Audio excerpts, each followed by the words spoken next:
मंत्री महोदयांना स्पेसिफिक 2-3 प्रश्न विचारायचे फक्त मला।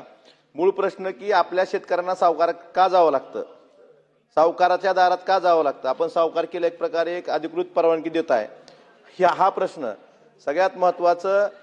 2022-23 मध्ये जे कर्जदार शेतकरी होते संस्थात्मक वित्त पुरवठाचे ते कमी होऊन आता जवळपास 18,92,000 शेतकरी कमी झालेत। का कमी झालेत यावर सरकार काय करतंय का?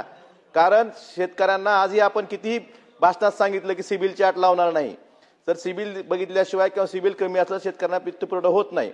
आणि दुसरा महत्त्वाचा की कूलिंग ऑफ पिरियड, एखाद्या शेतकऱ्यानं जर ओटीएस केलं किंवा तो जामीनदार जरी असला तर त्याला काही काही बँकेचे नियम असे आहेत की कूलिंग ऑफ पिरियड 5 वर्ष 7 वर्ष त्याला परत कर्ज दिलं जात नाही, त्यामुळे नाईलाजानं परत सावकाराच्या दारात जावं लागतं।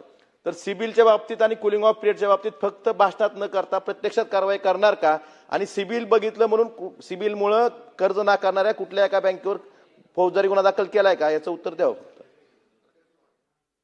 अध्यक्ष महोदय, पाटील साहेबांनी आता विचारलं त्या दिवशी देखील मी कर्जमुक्तीच्या दिवशी सांगत असताना सांगितलं होतं की सरकारने अशा प्रकारच्या कडक सूचना दिलेल्या आहेत की शेतीच्या संदर्भामध्ये सिबिल बघायचं नाही। आणि दुसरा काय होता प्रश्न?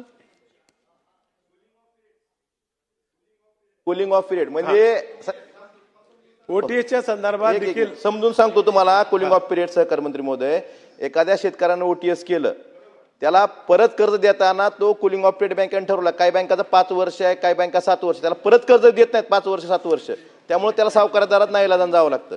ह्या संदर्भात शासनानं फक्त सूचना देऊन थांबणार नाही, कारवाई काय केली सांगा।